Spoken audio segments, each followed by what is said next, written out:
AIB 20 का exam first attempt में crack करना है, वो भी बिना कोई कोचिंग ज्वाइन करे हुए, तो इस वीडियो को पूरा जरूर देखना। हाय गाइस, मेरा नाम है रमन प्रजापति एंड आप सभी लोगों का वेलकम करता हूं अपने यूट्यूब चैनल लॉ डेब्यू पे। गाइस, आज की इस वीडियो में आपके साथ शेयर करने वाला हूं self study plan for AIB 20 exam 2025। इस प्लान को आप लोग देखने के बाद अपना सेल्फ स्टडी करके फर्स्ट अटेम्प्ट में AIB 20 का एग्जाम क्रैक कर सकते हैं। बिकॉज लास्ट ईयर जो AIB 19 का एग्जाम हुआ था, यही सेम प्लान, इससे थोड़ा सा डिफरेंट था बिकॉज वो AIB 19 था, ये AIB 20 है। उसको फॉलो करके मैंने खुद से उस एग्जाम को फर्स्ट अटेम्प्ट में क्रैक करा एंड मेरे साथ काफी सारे स्टूडेंट ने भी उस एग्जाम को क्रैक करा है, मेरा जो सेल्फ स्टडी प्लान था उसको फॉलो करके। आप लोग भी इस प्लान को पूरा बिल्कुल फॉलो करना। एंड मेरा चैनल तो देखो ज्यादा बड़ा तो यार चैनल है नहीं, बट जितना बड़ा चैनल है उसके अनुसार मेरा जो कंटेंट होने वाला है, मैं चैलेंज कर सकता हूं, इनफैक्ट मैं चैलेंज ही कर सकता हूं आपको कि पूरे यूट्यूब पे आपको आज जो मैं बातें बताने वाला हूं, मुझे नहीं लगता है कि कोई आपको बताने की कोशिश करेगा। बिकॉज एक होता है प्रैक्टिकल चीजें बताना, एक होता है सिर्फ परसेप्शन बनाना एंड डरा के कोर्स बेचना। मैं डरा के कोर्स बेचने वालों में से नहीं हूं। मेरा जो मोटिव रहेगा वो आपको सिर्फ जो ट्रुथ है प्रैक्टिकल पर्पस से, प्रैक्टिकली जो मैंने एक्सपीरियंस किया उसके अकॉर्डिंग मैं यहाँ पे पूरा सेल्फ स्टडी का प्लान आपके साथ शेयर करने वाला हूं। मेरी रिक्वेस्ट है इस वीडियो को पूरा जरूर देखना, बिकॉज इस वीडियो को देखने के बाद आपको नेक्स्ट कोई वीडियो देखने की जरूरत नहीं पड़ेगी सेल्फ स्टडी के पर्पस से। बाकी आप जैसा आपकी इच्छा। सबसे पहले मैं यार यहाँ पे अपना टैब ओपन करके आपके सामने स्क्रीन प्रेजेंट करना चाहूंगा। देखो, यहां पे मैंने कई सारे पॉइंट्स को नोट डाउन कर रखा है। सबसे पहले हमारा जो सिलेबस सब्जेक्ट है PYQ का। देखो सिलेबस क्या है, सिलेबस आप में से 95% स्टूडेंट को पता होगा कि क्या सिलेबस आपका AIB 20 का है। मैं वहां पे ये नहीं बताने वाला हूं कौन कौन से सब्जेक्ट है, बट उसमें से क्या क्या पढ़ना, क्या क्या जरूरी है, एंड उसको हम लोग अपने थ्रू एनालिसिस करेंगे। फिर उसके बाद हम लोग PYQ रेंज देखने वाले हैं, प्रीवियस क्वेश्चन पेपर की रेंज क्या होगी। ठीक, तो इस तरह से कुछ चीजों को हम लोग प्रेजेंट करने वाले हैं। ठीक, तो मैं यहाँ पे कुछ चीजें मैं यहाँ पे स्क्रीन शेयर करने जा रहा हूँ आप लोगों के लिए, ताकि आप लोगों की मैं जितनी हेल्प हो सके अपनी तरफ से मैं कर सकूं। ठीक, सो गाइस, मैंने स्क्रीन ऑन कर ली है। अब मैं आपको बताने वाला हूं कि कैसे आपको प्रिपरेशन करनी है। ठीक, सबसे पहले हम लोग सिलेबस की तरफ चलते हैं। ठीक, तो ये तो आपका एक नोटिफिकेशन आया था, आप सभी को पता है कि एग्जाम आपके कब से होने वाले हैं। मैंने टेलीग्राम चैनल पे अपने डाल दिया। एलिजिबिलिटी क्राइटेरिया भी आप सभी को पता है, एग्जाम पैटर्न भी आपको पता है क्या क्या होगा, तो उस चीज पे मैं समय नहीं जाया करूंगा। ये आपका AIB 20 का सिलेबस आज आया हुआ है, मुझे स्टूडेंट ने मैसेज करा था। ये आपका जो सिलेबस आया हुआ है इसके अकॉर्डिंग देखते हैं क्या चीजें हैं क्या नहीं है। भाई, एक चीज मुझे सिलेबस से बहुत ज्यादा कंप्लेंट है, वो मैं आपको बताने वाला हूं। देखो, सबसे पहले हम लोग यहाँ पे डिसाइड करने वाला है कि हमें क्या पढ़ना है और क्या नहीं पढ़ना है। ठीक, दैट इज इंपॉर्टेंट।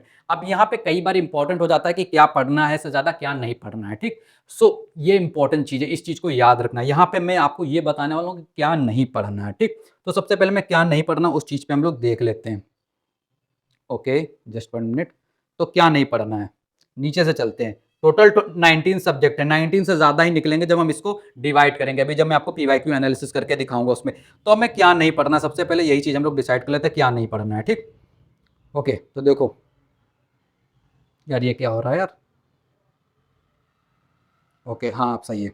तो देखो, हमें IT आज हमारा जो इंटेलेक्चुअल प्रॉपर्टी लॉ, इसको नहीं पढ़ना है। अगर आप कहीं पे प्रैक्टिस वगैरह कर रहे हैं IPR की, देन आप कर सकते हैं। आपको अगर आता है पहले से तब आप कर सकते हैं, बट इसको आप लोग नहीं करेंगे। ठीक, इसको आप लोग नहीं करेंगे। इसको मैं रेड कलर से कर दे रहा हूं ताकि आपको कंफ्यूजन ना हो। ठीक, इसको आप लोग IP इसको नहीं करना। लैंड एक्विजिशन एक्ट को आपको नहीं करना। ये दो दो क्वेश्चन आपके कट जाएंगे भाई, 2 नंबर के लिए इतना नहीं पढ़ना है। ठीक, इसको आपको काट देना। ठीक, एंड इसके बाद आपको टैक्सेशन लॉ, अगर आप सेम वही चीज, अगर आप GST लॉयर हैं या टैक्सेशन लॉ की प्रैक्टिस कर रहे हैं, देन आप इसको करेंगे, अदरवाइज आप इसको भी नहीं करेंगे। ठीक, इसके बाद हमारा जो लॉ ऑफ टॉर्ट है including motor vehicle act, law of tort आपको नहीं करना है, मोटर व्हीकल एक्ट आपको नहीं करना है, आपको कंज्यूमर प्रोटेक्शन एक्ट इसको कर लेना है। ठीक, छोटा सा एक्ट है एंड इसके कुछ टॉपिक्स इंपॉर्टेंट वो आप लोग कर लेंगे। सेम ऐसे ही आपको लेबर लॉ नहीं करना है, साइबर लॉ आपको नहीं करना है, इन्वायरमेंट लॉ आपको नहीं करना है, कंपनी लॉ आपको नहीं करना है। तो ये कुछ एक्ट आपको जो नहीं करने में आपको बता रहा हूँ, फिर क्या क्या करना उसकी भी प्लानिंग करना। तो हम इस कुछ ये जो मैंने एक्ट आपको बताया ये आपको नहीं करना है। अब मैं आपको बताने जा रहा हूँ किस एक्ट पे पर किस तरह से समय देना है। ठीक, तो देखो, कॉन्स्टिट्यूशनल लॉ आपको करना ही करना है। IPC एंड BNS आपका जो old and new criminal law, अभी जो मेरे पास सिलेबस है इसके अकॉर्डिंग भाई दोनों लॉज आ रहे हैं। मेरी ये कंप्लेंट है, अगर ये दोनों लॉज पूछे जा रहे हैं that is unfair for the student. मैंने जब AIB 19 का एग्जाम दिया था, तो उसमें भी दोनों लॉस को पूछा गया था। चलो मैं तब की सिचुएशन को समझता था क्योंकि तब एप्लीकेबल नहीं हो पाए थे पूरी तरीके से, या लागू हो गए थे, सॉरी। बट मैं समझता था नया मामला है तो समझ में आता। बट फिर भी अभी आपको न्यू लॉस से ही क्वेश्चन पूछने चाहिए, ओल्ड लॉस से नहीं पूछने चाहिए। हालांकि जो पिछली बार पेपर AIB 19 का आया था उसमें जो अगर मैं क्वेश्चन बताऊं तो मोस्टली जो आपके पूछे गए थे वो न्यू क्रिमिनल लॉ से ही पूछे गए थे, ओल्ड से कम पूछे गए थे, ठीक। लेकिन आए थे, ऐसा नहीं कि नहीं आए थे, बिल्कुल निगलेक्ट कर दिया गया था, ठीक। सो कॉन्स्टिट्यूशन लॉ से हमारे 10 क्वेश्चन हमारे हो जाएंगे, 10 नंबर हमारे, ठीक। आईपीसी या जो बीएनएस है इससे हमारे 8 क्वेश्चन हो जाएंगे, 18 मार्क्स हो गए, काउंट करते रहना। सीआरपीसी या जो आपका बीएनएसएस है न्यू लॉ, इससे आपके 10 हो जाएंगे, 28 मार्क्स हो गए, गिनते रहना। सीपीसी करेंगे तो 10 मार्क्स हो जाएंगे, 38 मार्क्स हो गए आपके, ठीक। 38 मार्क्स। एविडेंस एक्ट बीएनएसएस आपका जो 38 एंड 8 आपका कितना हो गया, 46 हो गए, 46 मार्क्स हो गए। Alternative dispute resolution including arbitration act, arbitration act आपको करना बहुत इजी होता है, इसको आपको कर लेना है। तो हमारे टोटल कितने हो गए, 10 10 30 एंड 8 38 एंड 46 एंड 4 50 50 क्वेश्चन हमारे हो चुके हैं। पब्लिक फैमिली लॉ आपको करना है, 58 हो जाएंगे। पब्लिक इंटरेस्ट लिटिगेशन बहुत छोटा टॉपिक है, इसको आपको करना है। कितने हो गए आपके, अब आप काउंट करें। वे चलिए एकदम से काउंट करते हैं, ठीक। एडमिनिस्ट्रेटिव लॉ आप लोग छोड़ दें, इसको मत करें, एडमिनिस्ट्रेटिव लॉ को भी आप लोग छोड़ दें। ये जो हमारा एडमिनिस्ट्रेटिव लॉ इसको भी आप लोग छोड़ दें, इसको मत करें, ठीक। फिर प्रोफेशनल एथिक्स एंड इसमें आपका एडवोकेट एक्ट के क्वेश्चन आते हैं, इसको आप लोग कर लेना, ठीक, इंपॉर्टेंट है आपके लिए, ठीक। अब मैं यहाँ पे जो हमारा लॉ ऑफ कॉन्ट्रैक्ट है, एसआरए है एंड नेगोशिएबल इंस्ट्रूमेंट है, इसको आपको कर लेना है। तो अगर हम लोग टोटल काउंट करते हैं कि कितने मार्क्स का हमें करना है, 100 में से 100 नंबर का पेपर आता है, कोई नेगेटिव मार्किंग आपकी होती नहीं है, ठीक। तो इसमें तो सारे हमें करने की जरूरत नहीं, बाद में भी बताऊंगा ना। तो देखो, law of contract, special relief act, property law, negotiable instrument आपका जो है, ये 4 सब्जेक्ट, इनको मिला के टोटल 8 क्वेश्चन आपके आएंगे, 8 नंबर के ये हो गए, ठीक। 8 नंबर आपके ये हो गए। प्रोफेशनल एथिक्स जो आपका एडवोकेट एक्ट है, इसके 4 मिला दो तो 12 नंबर ये हो गए, ठीक। 12 हो गए। पीआईएल के अगर हम लोग मिला लेते हैं तो 4 12 4 16 हो गए, ठीक। फैमिली लॉ के अगर मिलाते हैं तो 16 और 8 24, ठीक। एंड 24 हो गए। आर्बिट्रेशन का मिलाते हैं 4 28। बीएसए के मिलाते हैं 28 और 8 36 36 हो गए। सीपीसी के 46 हो गए एंड सीआरपीसी के 56 हो गए। कॉन्स्टिट्यूशन के 66 हो गए। एंड अगर मैं यहाँ पे आईपीसी बीएनएस के मिला लेता हूँ तो 74 क्वेश्चन हो गए। एंड मैं यहाँ पे आपका जो कंज्यूमर प्रोटेक्शन एक्ट है इसके भी 2 क्वेश्चन अगर मिला लेता हूँ, 1 से 2 क्वेश्चन आपको पूछे जाते हैं, तो 75 और 76 नंबर हम लोग कवर अप कर लेंगे। बाकी के जो हमारे 25 मार्क्स बच रहे हैं इन पे हम फोकस नहीं करने वाले। दैट नॉट मीन्स कि आपको इनको करना नहीं। देखो, निगेटिव मार्किंग नहीं हो रही है तो हमें अपना पासिंग मार्क्स कितना है अपना, भाई इसमें नंबर वगैरह नहीं दिया जाता कि आपका इतनी रैंक है, बस आपको उसको सिंपल सा पास करना है, ठीक। तो माइंड से सोचो, हमें सारी चीजें पढ़ने की जरूरत नहीं है। फर्स्ट थिंग ये आपको माइंड में आनी चाहिए, पता होनी चाहिए। क्लियर हो गई यहां तक चीज कि आपको क्या पढ़ना है क्या नहीं पढ़ना है, ठीक। अब इसके बाद मैं पीवाईक्यू प्रेजेंट करने वाला हूं तो आपको इतना पता चल गया कि आपको क्या पढ़ना है क्या नहीं। अब यहाँ पे मैं पीवाईक्यू को प्रेजेंट करने वाला हूं, ठीक। पीवाईक्यू एनालिसिस जो मैंने बहुत मेहनत से करा हुआ है दोस्तों। यहाँ पे थोड़ी सी स्पेलिंग और मिस्टेक होगी हमारे टाइपराइटर भाई साहब से, तो यहाँ पे कॉन्स्टिट्यूशन की स्पेलिंग मिस्टेक है, इसको आप लोग इग्नोर करना। तो देखो, AIB 10 में आपके टोटल 13 क्वेश्चन आए थे, AIB 11 में 13, AIB 12 में 11 10 10 10 10 10 11 12। तो टोटल आपका अगर रेशियो देखा जाए कॉन्स्टिट्यूशन में तो आपको मिनिमम 10 क्वेश्चन तो मिलते ही मिलते हैं, लेकिन AIB 19 में आपके 12 क्वेश्चन कॉन्स्टिट्यूशन के आ गए थे। तो यानी कॉन्स्टिट्यूशन पे हमें बहुत अच्छे से फोकस करने की जरूरत है। तो 10 से 12 क्वेश्चन 13 क्वेश्चन देखने को मिल सकते हैं, मिनिमम 10 तो आपके आते ही आते हैं, ठीक। तो कॉन्स्टिट्यूशन को हमें इस तरह से पढ़ना ही पढ़ना है। मैंने जो जो सब्जेक्ट बताया क्यों बताया उनके पीछे सारा लॉजिक आपको बताने वाला हूं। फैमिली लॉ का भाई अपना फिक्स है, चाहे जो भी हो आपका 8 मार्क्स आते ही आते हैं। सीपीसी आपका 11 10 9 10 10 10 10 8 5। आपका जो अभी AIB 19 हुआ था उसमें सिर्फ 5 क्वेश्चन सीपीसी से आए थे। That is huge difference, because हम लोग मान के चल रहे थे 10 क्वेश्चन आने चाहिए, बट उसके हाफ कर दिए, सीपीसी सिर्फ 5 क्वेश्चन आए थे। तो ये गलत चीज थी। बाकी आपके इस बार आने के चांसेस ज्यादा है, इस चीज को याद रखना। पढ़ना है, सीपीसी को इग्नोर नहीं करना, इस चीज को याद रखना, सीपीसी को इग्नोर मत करना। आईपीसी बीएनएस जो आपका था इसमें 8 8 6 6 8 8 10 8, तो यानी इसमें 8 नंबर आप मान के चलिए, 8 ही का एवरेज लीजिए, इसमें आप 9 10 की उम्मीद मत करिए, 8 ही का एवरेज आप मान के चलिए। सीआरपीसी में आप 10 11 कर सकते हैं, बट फिर भी इसमें आप 10 ही मार्क्स मान के चलिए, 10 ही पूछे जाएंगे, हो सकता है एक एक्स्ट्रा 11 हो जाए इस बार, ठीक। इसके अलावा बीएसए हमारा, इसके तो सिर्फ 8 आप लोग मान के चलिए, 1 2 बार 7 आ चुके, बट इसके मिनिमम आपके 8 आएंगे। कॉन्ट्रैक्ट एक्ट जो मैंने आपको बताया था, इसमें एसआरए था आपका, negotiable instrument, transfer of property act था। उसमें कॉन्ट्रैक्ट के देखो 1 आया था, 3 आया था, 2 बार तो कुछ भी नहीं आया था, 4 7 3 3 3 2। कुछ लोग कहेंगे कॉन्ट्रैक्ट को हम लोग छोड़ देते हैं, नहीं, छोड़ना नहीं है भाई, पूरी प्लानिंग बताने वाला हूं ना क्यों नहीं छोड़ना है। कॉन्ट्रैक्ट को करना है, दिमाग में बैठा लो, कॉन्ट्रैक्ट लॉ को करना है। छोटा सा एक्ट है, सारे पार्ट पे फोकस नहीं करना होता, जो इंपॉर्टेंट पार्ट है जहां से क्वेश्चन अराइज होते हैं वहां से हमें फोकस करना होता है, ठीक। सेम ऐसा ही एसआरए आपका है। एसआरए के आप लोग देख सकते हैं 4 3 3 5 5 1 1 3 3 1 1 2 2। तो ये बहुत छोटा सा एक्ट है, इसको बहुत इजी तरह से आप कर सकते हैं। 2 से 3 नंबर आपके फिक्स हो जाते हैं, इसको आपको करना ही करना। टीपीए आप लोग देख लेना, इसके जो section based question mostly TPA के आते हैं, बस सेक्शन बेस्ड क्वेश्चन आपके आते हैं। यहाँ पे एनआई एक्ट है, इसको आप लोग देख लेना, इसके भी सेक्शन बेस्ड क्वेश्चन आपके आते हैं मोस्टली। थोड़ा सा कॉन्सेप्ट पढ़ लेना, बाकी ज्यादा पढ़ने की जरूरत नहीं। पीआईएल बहुत इंपॉर्टेंट है आपके लिए। पीआईएल से आपके 4 क्वेश्चन तो बनते ही बनते हैं, बहुत इजी टॉपिक है पीआईएल, इसको आप लोग जरूर देख लेना, बहुत इंपॉर्टेंट है आपके लिए। Administrative law at the same time आप छोड़ सकते हैं। कंपनी लॉ मैंने आपको छुड़वा ही दिया था, एनवायरमेंट लॉ मैंने आपको छुड़वा दिया है, आईटी एक्ट मैंने छुड़वा दिया है, लॉ ऑफ टॉट मैंने आपको छुड़वा दिया, जिससे क्वेश्चन अच्छे आते हैं। बट अगेन टॉट is a very tough subject for some students, तो मैंने इसको छुड़वा दिया, सब कुछ पढ़ के नहीं जा सकते। एडीआर आपको करना है, अल्टरनेटिव डिस्प्यूट रेजोल्यूशन, इसके 4 क्वेश्चन आपके 2 आए थे हालांकि, बट इसको आपको करना है। सीपीएट कंज्यूमर प्रोटेक्शन एक्ट, इसके 2 क्वेश्चन आप कह रहे हैं, ये आपको कर लेना है। एडवोकेट प्रोटेक्शन एक्ट आपको मैंने बताया था 4 से 2 से 4 क्वेश्चन आपके आते हैं, तो इसको आपको करना है एडवोकेट प्रोटेक्शन एक्ट को। आप लोग देख सकते हैं पूरा एनालिसिस टेबल है, ठीक। मोटर व्हीकल एक्ट छोड़ देना है, टैक्सेशन छोड़ देना है, आईपी लॉ छोड़ देना है, लेबर, ये सारी चीजें हम लोग छोड़ देंगे, ठीक। तो अगर आपको इस चार्ट चाहिए तो आप लोग कहां से डाउनलोड कर सकते हैं, टेलीग्राम चैनल हमारा @lawdebuter है, वहां से आप लोग इसको डाउनलोड कर सकते हैं। अब इसमें मैंने आपको क्यों बताया था, देखो इसकी जो प्रिपरेशन स्टार्ट करनी है, ठीक। अब मैं थोड़ा इस चीज को बंद करता हूं और मैं आ जाता हूं अपने व्हाइट बोर्ड पे, ठीक। अब मैं थोड़ा मार्कर उठा लेता हूं, यार गर्मी बहुत हो रही है और आप लोग देख सकते हैं कितनी मेहनत आप लोगों के लिए कर रहा हूं। तो आप लोग चैनल को चैनल सब्सक्राइब कर दो और वीडियो लाइक कर दो, ठीक। तो आप लोगों के लिए कुछ मैं चीजें आपको बताने वाला हूं, उन चीजों पे आप लोग प्लीज फोकस जरूर करना। देखो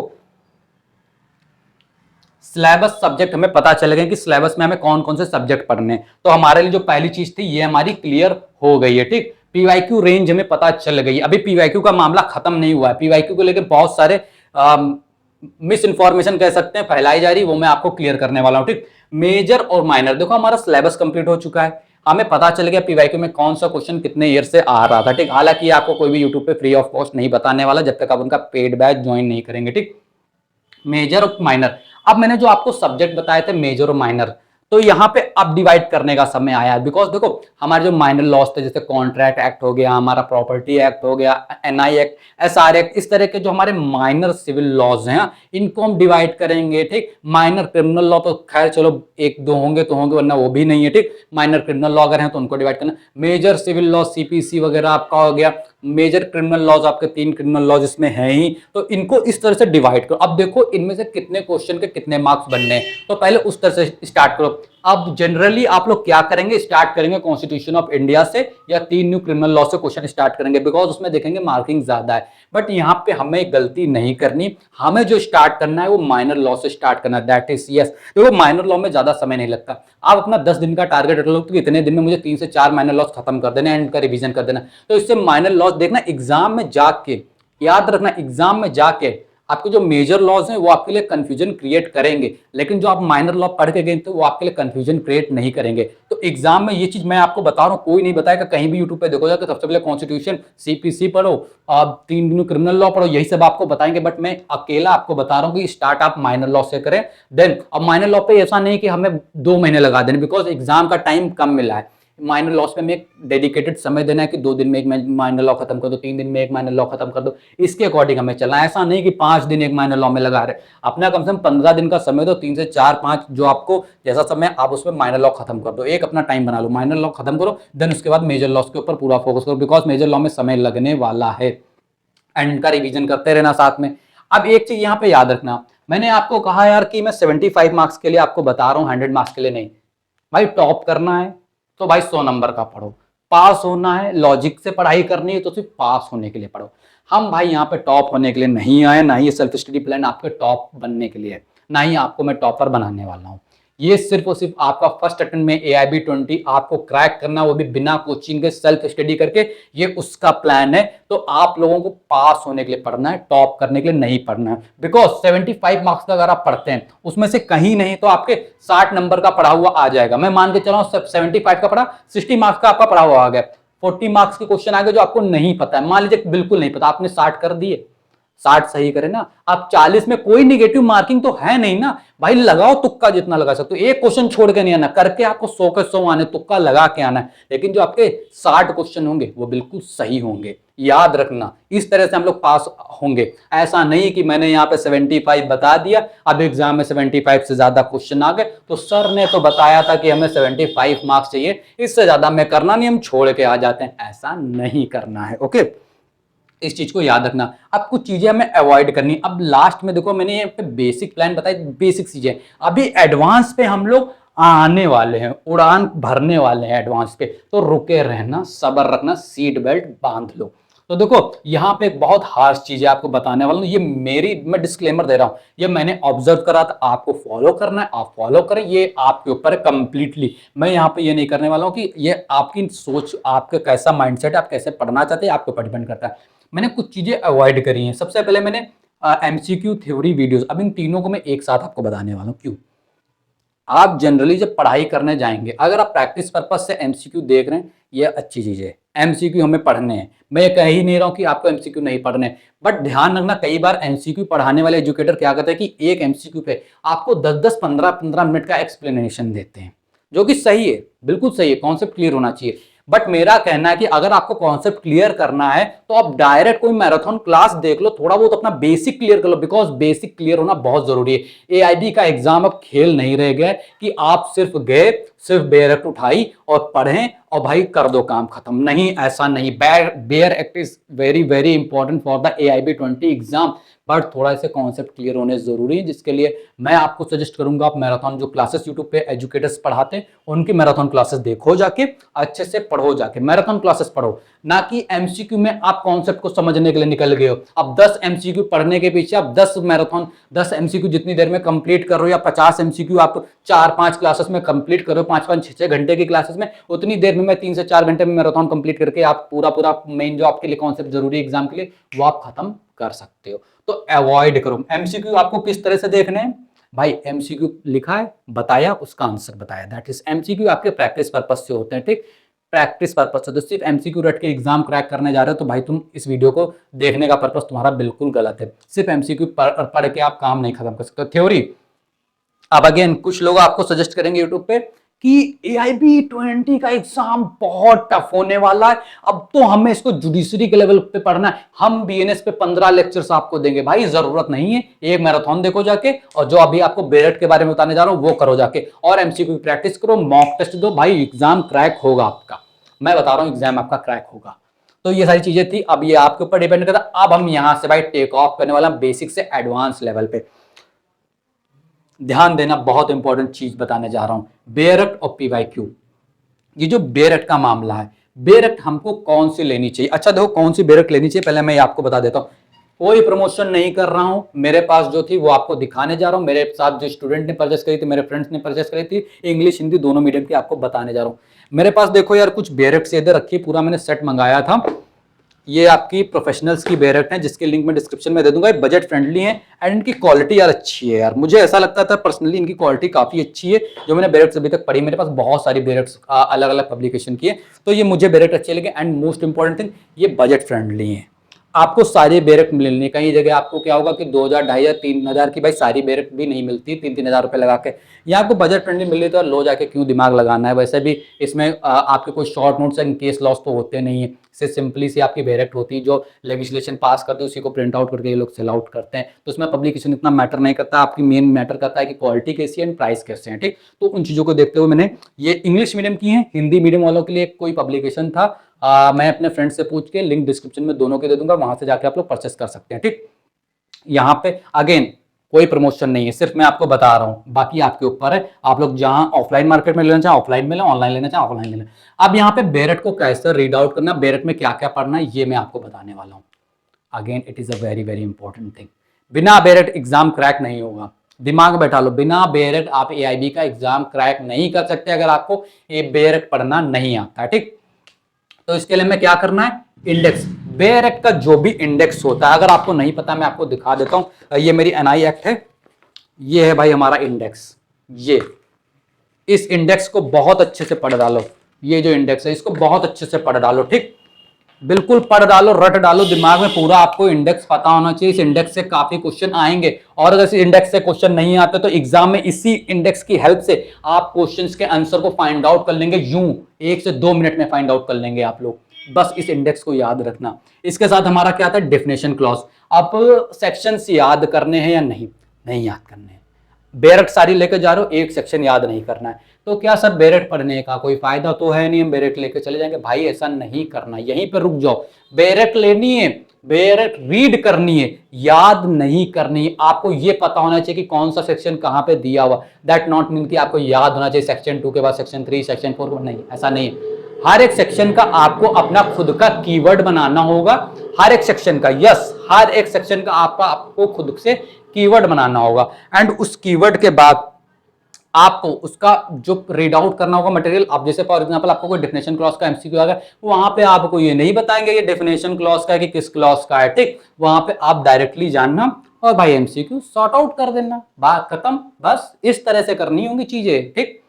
ठीक, डेफिनेशन क्लॉज के आपके सेक्शन काफी ज्यादा इंपॉर्टेंट होते हैं। तो 2D मोस्टली आपके 2 सेक्शन 2 ही में बताते हैं, कुछ एक्ट्स में आपके 3 या 4 में, बाकी मोस्टली आपके सेक्शन 2 से ही स्टार्ट होता है। तो एग्जाम में जैसे ही आपके डेफिनेशन के क्लॉज आते हैं, आप डायरेक्ट सेक्शन 2 में जाना। अब वहां पे ढूंढने में भी तो समय लगेगा कौन सा है, तो उसके लिए एक आपको ट्रिक बताऊंगा कि कैसे आपको एग्जाम में आंसर को फाइंड आउट करना है, ठीक। इलस्ट्रेशन आपको अच्छे से बेरट के पढ़ लेने, मिसलिनियस चैप्टर से आपसे क्वेश्चन बनते हैं, ब्रैकेट मेथड का आपको यूज करना है।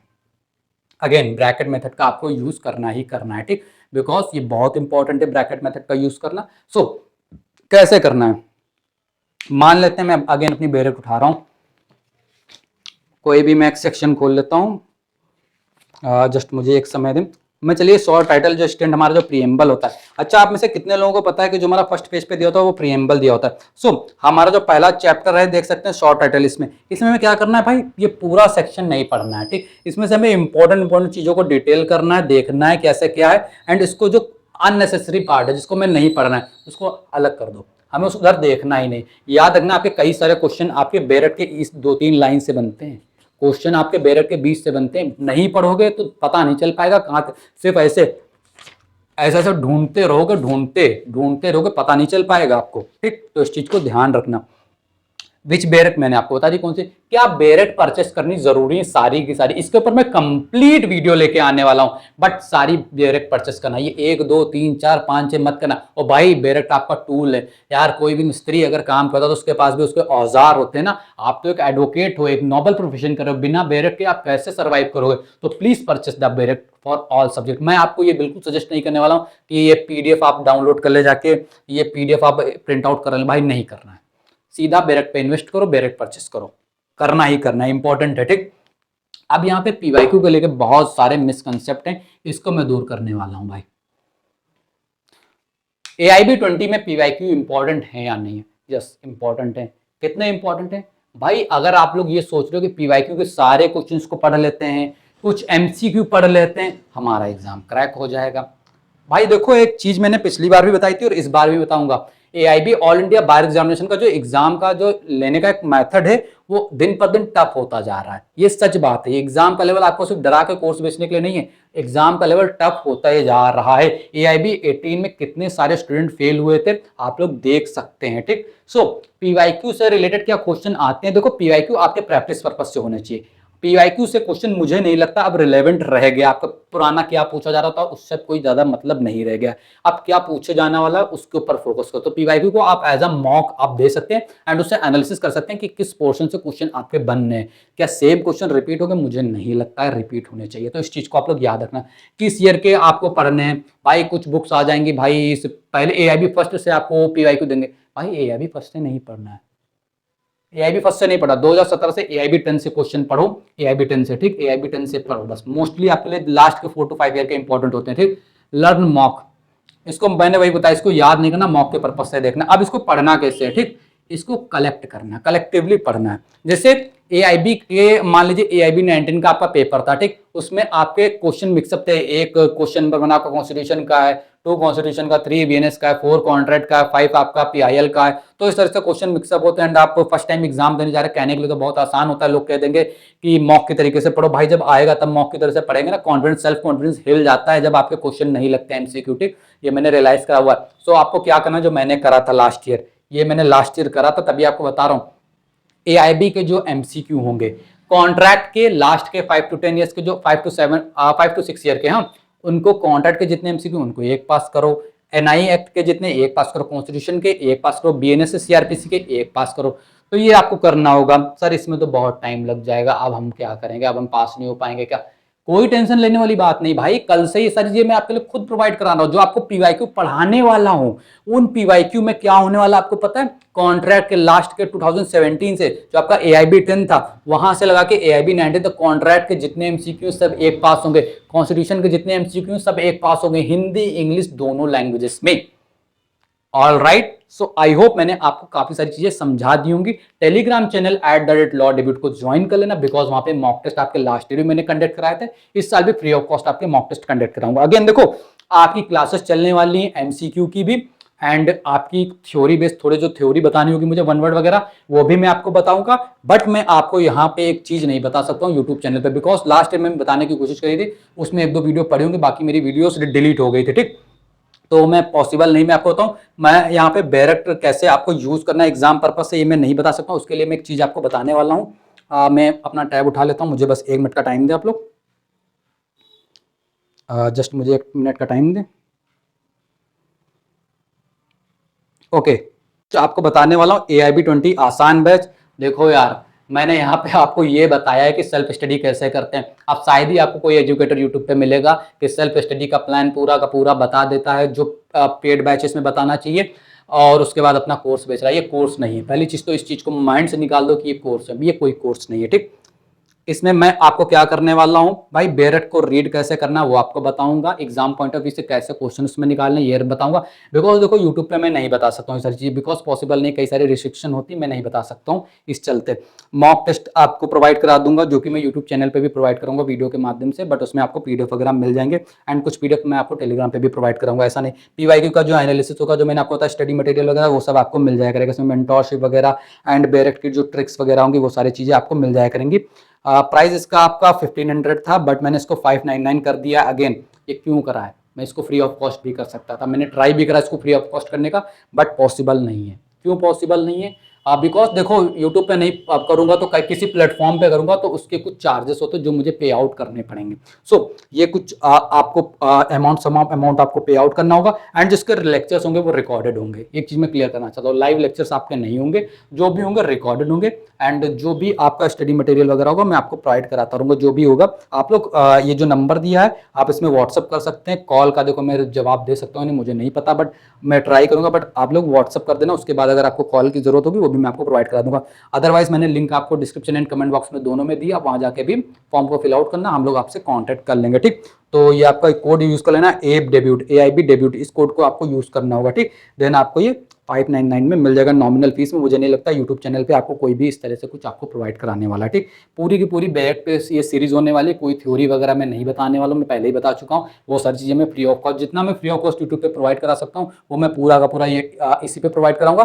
बाकी जितना मैं नहीं करा सकता हूँ, मेरे हाथ में नहीं, मेरे बस में नहीं, वो मैं इसमें बताने की कोशिश करूंगा। ठीक, तो अभी तक अगर आपने हमारे इस चैनल को सब्सक्राइब नहीं करा है तो सब्सक्राइब कर लो, एंड कल से आपकी AIB 20 की क्लासेस यूट्यूब पे फ्री ऑफ कॉस्ट जो चलनी वो स्टार्ट होने वाली है। बाकी अगर आपको बैरेट के कोर्स अगर आप देखना चाहो, कोर्स हालांकि मैं उसको कोर्स नहीं कहता हूँ, कोर्स नहीं है, बस उसमें कुछ टिप्स एंड ट्रिक्स आपको बैरेट कैसे फाइंड आउट करनी, कैसे आंसर लगाना, तो बहुत सारी यानी बैरेट से रिलेटेड पूरा का पूरा मटेरियल होने वाला है। सो अगर आप लोग वो ज्वाइन करना चाहें तो आप लोग ज्वाइन कर सकते हैं, मैंने आपको बता दिया है। बट याद रखना, मैंने भी सेल्फ स्टडी से क्रैक करा था, आप भी सेल्फ स्टडी से क्रैक कर सकते हो। ओके, तो ज़्यादा डरने की जरूरत नहीं, बस अपने ऊपर कॉन्फिडेंस रखो, अपने ऊपर भरोसा रखो। LLB का एग्जाम क्रैक करा है, AIB का भी एग्जाम क्रैक कर लोगे।